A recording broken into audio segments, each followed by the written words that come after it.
Hi, welcome to my channel. I'm the Happy Leopard.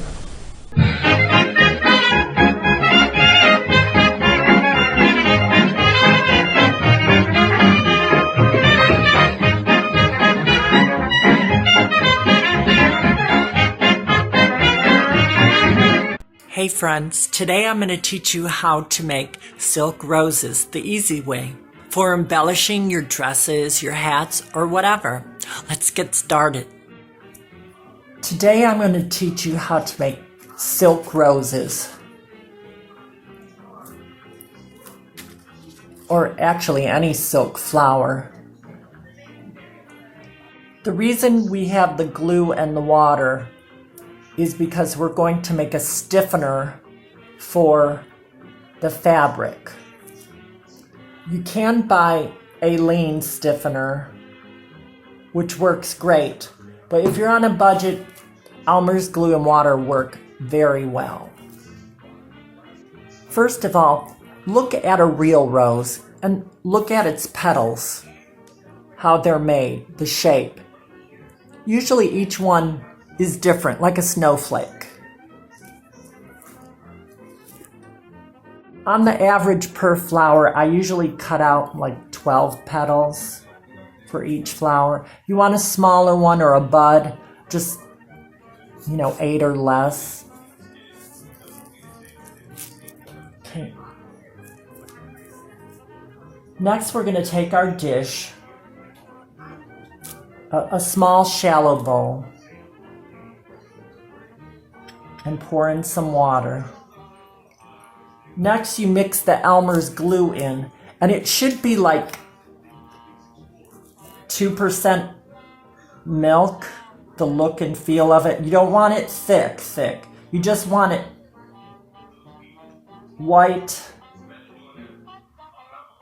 and a little bit sticky. If it's thick, that's way too much, and your flower will be really stiff. It's not a major problem, but sometimes I like to use an empty sprayer to spray the petals, and it will clog up the sprayer. So you really want it like 2% milk thin, like a milky liquid. Once you have your mixture together, you can spread out plastic, parchment paper, anything like wax paper, anything that's going to resist sticking. Now, all you have to do is just saturate and then place them on here. Your glue mixture is called sizing. You can also use starch. I prefer glue and water because it seems like the starch doesn't get it as stiff, and sometimes you have to squirt on another coat or re-dip, so it's easier just doing it all at once like this. To make the petals realistic too, once you have them done, you can like push the edge in at the top or even stretch it a little, and it makes it look more like a realistic petal. And continue dipping and placing them. I give them a full 24 hours to dry. Okay, to start out, take about a arm's length of thread. And I start out with a scrap piece of silk and fold it kind of like a cone. Fold it over. I use a bias tape that I made, but this will be like the beginning bud of the inside of the rose.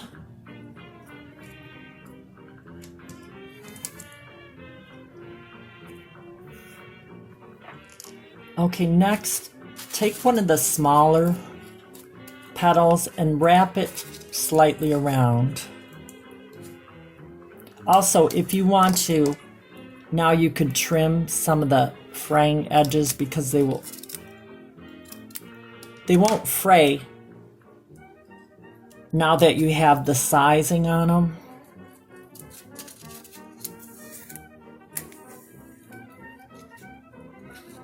And kind of encase the little bud going back and forth.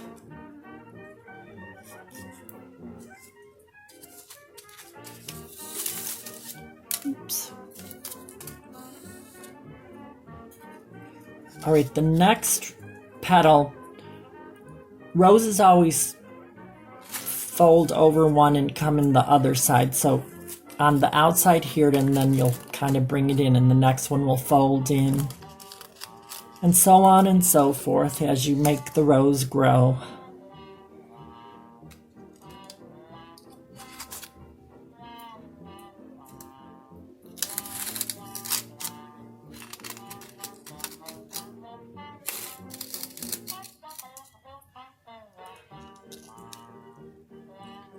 Be careful pushing through. Sometimes the sizing makes it hard to push the needle through.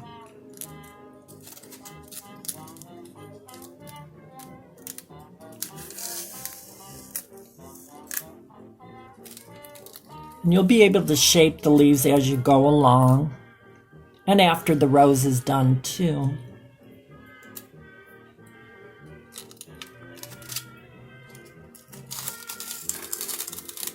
And you're going to do this round and round as you build your rose, because the next one will fold over this way and come in this way, so that it always folds over as you go along.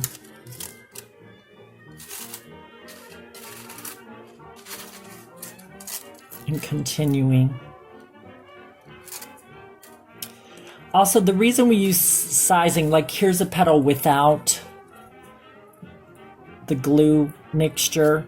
When you're playing with it, look at the silk just starts doing that. You're fraying left and right, and really,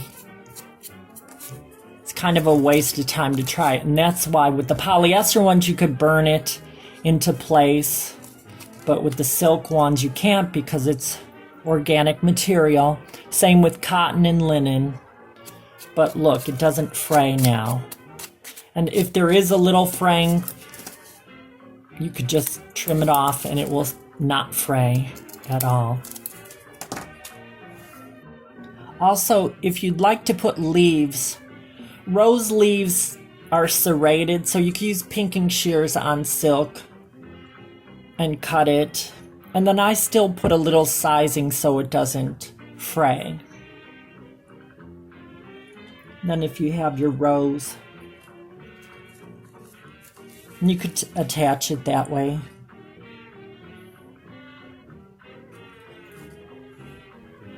Okay, now after adding about anywhere from 10 to 12 petals, and you have your rose, you could manipulate it a little by bending it backwards or squeezing it together to make it tighter. If you want more of a rose bud, make them tighter and only use a few more and bring them close together. But what makes it look more realistic is when you bend it back. Or you could wet it a little if you needed to, but not usually. Also, a great idea, say you have a pink rose, you take a little red dye or food coloring and dip it in, you get that ombre effect on the edges. Very beautiful. Also, now would be the time that you wanted to attach your leaf if you were going to put a leaf on it. And this will cover up the stitches down here. Change thread, of course, to green.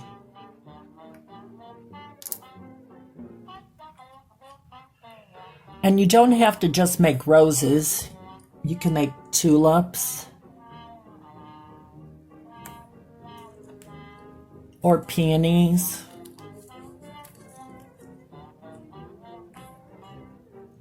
It works for all of them. To make the stamens inside, I use cold porcelain clay that I made and then put it on little green stems and then used them in the center of the flower and sewed around to make it. Then I used some floral tape to wrap around here. Experiment.